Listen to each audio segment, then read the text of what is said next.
Hey, what's up, you guys? Marty Schwartz here. Thanks for hanging out with me. You're about to watch my ultimate guitar tab guide, and I just want to talk about a couple of things about tabs. You know, the basic thing with tabs, they're not the same as what you call music notation. Tabs are basically kind of like a shorthand guideline for guitar players on where the notes are on the guitar. So, theoretically, you can't really look at a tab of a song you've never heard before and be able to look at the tab and just play through it. Tab is more for songs that you're already kind of familiar with, so it actually goes hand in hand with actual playing guitar, okay? So I always learned guitar as a guitar player, and then I would use tabs as guidelines for songs that I already liked, I was already familiar with, I already wanted to learn, okay? Because the tabs don't tell you the rhythm. Okay, it's really just that shorthand form of where the notes are.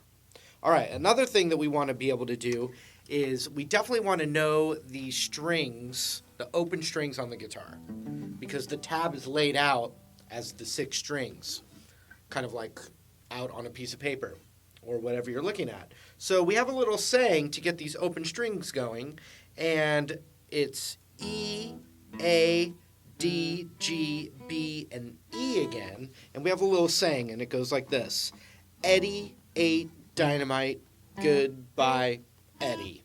Eddie ate dynamite, goodbye, Eddie. So if you've never tried to learn the strings, that's a great way to do it, and it's also going to be a good starting point for reading the tabs. All right, so we're going to zoom in on the guitar.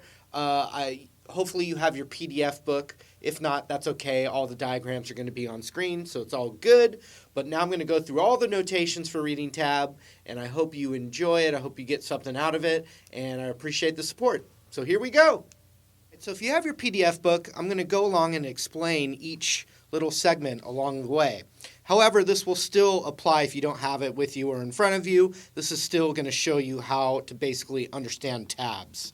Okay, so what I said in that intro there is that we really need to know these open strings, and we've got that saying, Eddie ate dynamite, goodbye, Eddie. E, A, D, G, B, and E, the strings of a standard tuned guitar. Now when we look down at the tab, we see those same letters, and we see the lines going across. Those represent the strings of the guitar. And we're going to read tablature from left to right, just like we're reading words. Now, if you look there, it says low E. So that's down at the bottom of the chart, but that means this E string right here. Low E because the sound is low. So when we're looking at that, the bottom line represents this lowest string on the guitar right here. So that may feel a little counterintuitive at first, the fact that you might think of this as up top. But as you get more comfortable playing guitar and looking at these tabs, it will actually start to feel natural. So we've got the low E is that bottom line. Then the next one is the low A. And then as it goes up, D, then G, then B, then high E. Now, the tabs don't show you the rhythm. They also don't show you what finger to put where.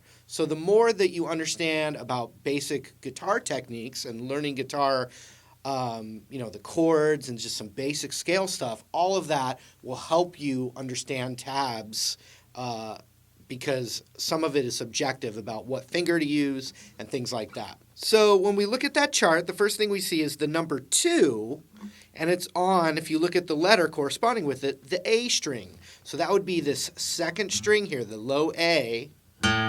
And the number 2 would mean the second fret. So if I count it up, first fret, second fret, that means the A string right there on the second fret. So when you look at that tab, that's the first thing it's telling you.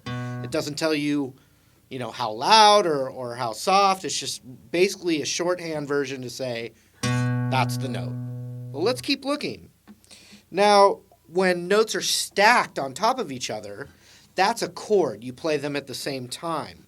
So whenever you're looking at a tab and the numbers aren't going left to right, but they're stacked, that means they're played at the same time. So if you look at that next thing, it's number 2 on number 2 on the A string, as in Eddie 8, but then also 2 on the next string, the D string. So look at what it looks like on the chart there, and then look at my hand here, and you'll see that it's these 2 notes played together. Now, if it was 2, then 2, where they were next to each other, it would be that note, then that note. But the fact that they're stacked in the tab means they're played at the same time. Okay? Now look at this next thing. Look at 0. Now 0 is actually a note. 0 means the open string. So also notice that all the notes are stacked on top of each other, right? So that means they're played at the same time. This is another chord. This is an E chord, as you'll see. So look at the very bottom is a 0. Then the next one is a 2, which is going to be the middle finger on the 2nd fret. We don't know it's the middle finger. It doesn't say it there, but I just know it because it's an E chord. Okay, then we need the 2nd fret on that D string. Then we need the 1st fret on the G string, then the open B, because there's a 0 there. Open high E, there's a 0 there. And that low E, there's a 0 there. So that means all the strings are strummed at the same time. 0, 2, 2, 1, 0, 0, all strummed down. So that's an E chord. Now look here. These aren't all stacked. Okay? That means you're going to go left to right. We don't know the rhythm or how fast they go by, but we know it's not a chord because the numbers are not stacked on each other. So we need the 2nd fret on the high E, and we're going to play that first because it's left to right. Then the 3rd fret on the B, then the 2nd fret on the G. Now the reason I played them separately is because those numbers were not stacked. If they were stacked, I would play them at the same time, but they're not. They're single. Okay? All right, as you see, I've switched to electric guitar, but don't fear. These techniques are for either acoustic or electric. Some of these techniques I'm going to be showing you are for string bending, so I wanted to switch to electric, but the technique's all the same for either kind of guitar. So if you look below, we have a hammer-on. That is when you have your finger planted on a note, and then you pluck or pick, and then after you've picked it, you literally hammer on with your finger onto the next number.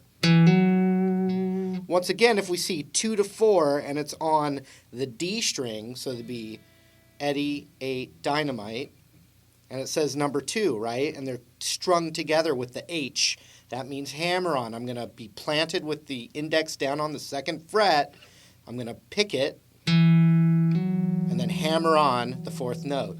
So to know what's going on, you have to be really familiar with the song you're trying to learn so you can get the rhythm down, because tab is just telling you the technique and the notes, not the speed or the timing, okay? This next technique, as well as the notation, is called a pull-off. It's kind of the opposite of the hammer-on. So if you look there, it's on the A string, so Eddie 8, and it starts on the 6th fret.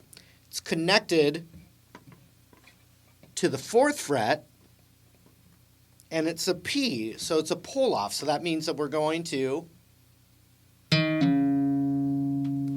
that's planted, this is getting pulled off to that note, like that. If you saw a bunch of them in a row, so that is the pull-off. Now the trill, as you can see the symbol for it, the trill is like a hammer-on, but hammering it on really fast with one finger planted and the other one going really fast for a trill. So if we look at the fret numbers here, it's 8 to 10 on the B string.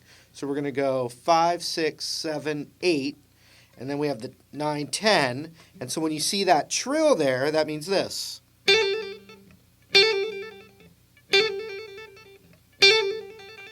That's the trill. Okay? The next one is vibrato. So look at that symbol. Vibrato is a technique that you're going to have to learn as a guitar student, but the tab is a way to tell you where it is. So if it's the 5th fret on the D string, it's some kind of vibrato. We don't know the context. I'll probably use my ring finger. So it's telling me there's some kind of vibrato there. A wiggling of that note. Okay? Now we don't know if you got to know the song to know what kind of vibrato is going on there. Once again, the tab is a shorthand way to get you going there. Okay, now let's talk about some string bending notation in tablature. We've got the 7th fret on the G string. And when I'm bending a string, I'm usually going to bend with my ring finger and then the middle finger behind it, and sometimes the index behind that even, to bend that note. I'm using the strength of all 3 fingers there to bend it. Now, if you look at the first symbol, it says half. That means we're going to be bending this pitch note, this note. We're going to bend it up to a half step up. That pitch, but with that fret bent up to that pitch. We're bending a half step.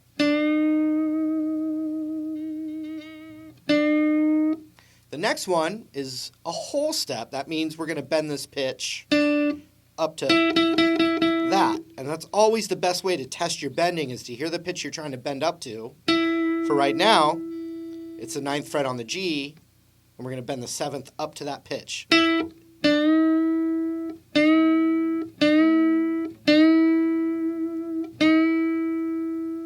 Okay? Then, what do you think the next one is?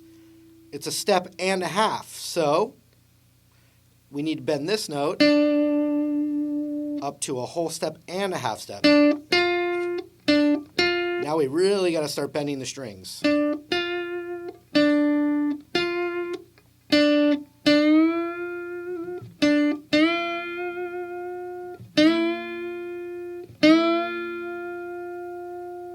Bending it up to the note.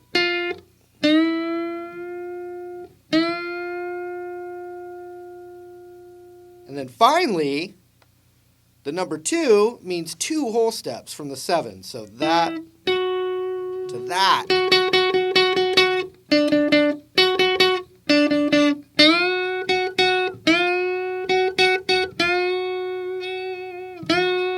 So that's what you see there with the bend, is how far of a step the pitch needs to go.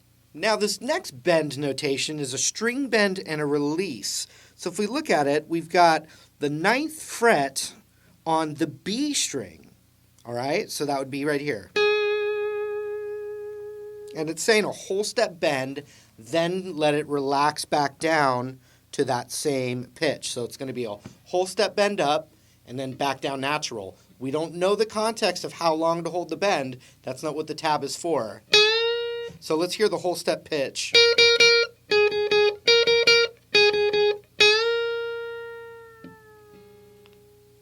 So we're bending it up a whole step and then letting it relax back down to the pitch of that fret right there.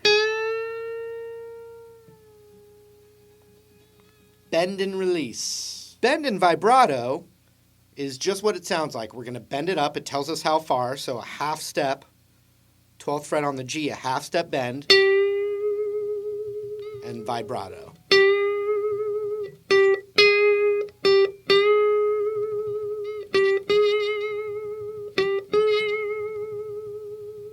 All right, this next technique is a unison bend. And if you look carefully, you'll see that the bend line there with the little arrow is just on one of those notes. So what it's telling you there is that the 5th fret of the high E is playing out, but the 8th fret of the B string is being bent up a whole step, and it's called unison because that note up a whole step is the same note that we're hitting on the 5th fret of the high E, an A note. So it's a unison bend, meaning we're bending this note up to the same pitch as that. And it has a really cool effect that you hear in lots of rock. A lot of the most classic rock songs of all time have this in there.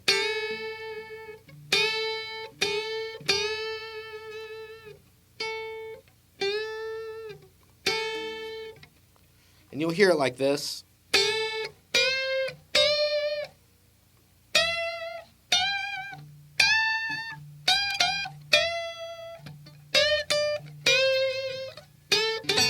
Oops.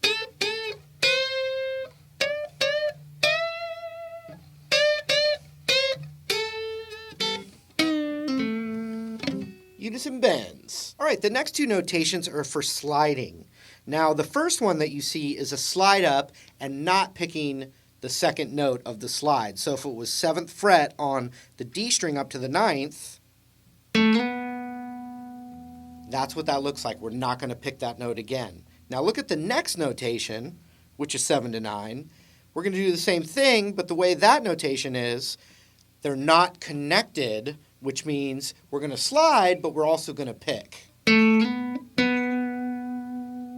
Now when they have a tie together, you don't pick that second note. Those are the differences. Now look at that next one there. It's the 12th fret on the D string, and it says harmonic. It's a natural harmonic, and that's a technique that you're going to have to learn, but when you see that, you know it means this. So right there, it's the 12th fret. Natural harmonic means 12th fret on the D. I'm not pressing down to get that note. I'm relaxing my finger over the bracket right there and letting it just vibrate under my finger so it rings out. That's called a natural harmonic.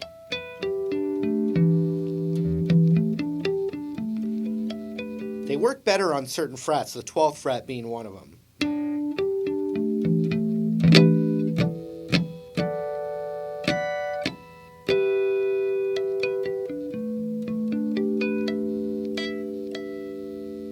All right, so the next sections have to do with tapping. And tapping's not my forte, but when you see that T there, that means tapping. So for instance, if you just see a 12 on the B string there, really all we're knowing is that we're going to be tapping down there.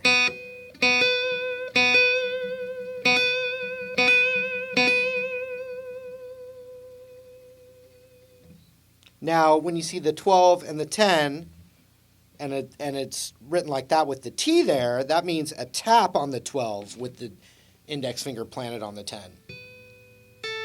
Like that. So I'm tapping the 12 and pulling it off to 10, meaning that finger there. Now when you see the PH, that's the pinch harmonic, which really it helps to have a lot of distortion, but it's also a trick not just of metal guys, but also guys like Billy Gibbons from ZZ Top. So if we look at the 7th fret on the G string there, and it's saying pinch harmonic, that's the sound of the pinch harmonic as opposed to.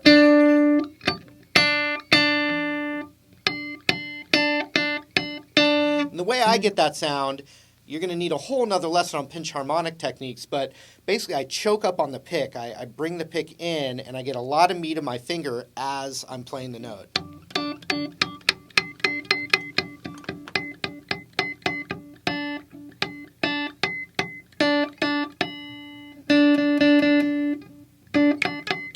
I dig my finger in, and that's how you get that pinch harmonic. All right, now we've come to a little passage here, and I want to remind you that we're reading it left to right.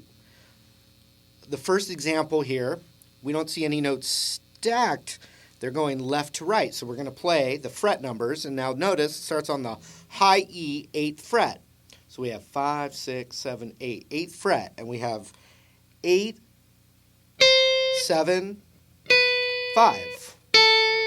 Now, as I look at that, it makes sense for me, because I've been playing guitar a long time, to use my pinky, ring, and index.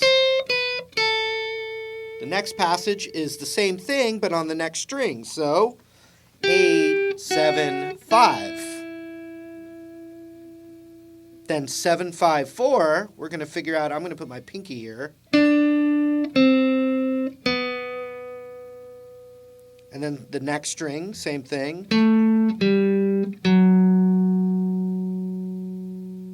Now look at the next string. The A string is 7, 5, 3. And then finally, that last string is 7-5-3 as well.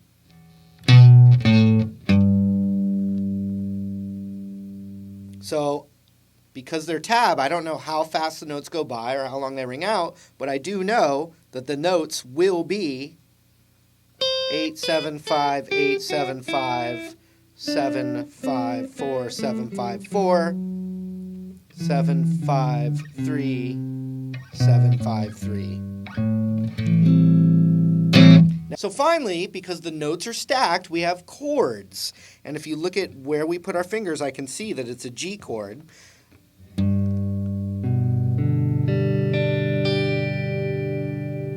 Same thing again. Then a D chord, and look at the numbers, they're stacked twice. Then an E minor twice. Then a C twice. Then a G. Now look at this. We got to read this next part left to right. So 3rd fret high E, open D, because that's the next one from left to right, open G, 3rd fret, 3rd fret. And that's your basic breakdown.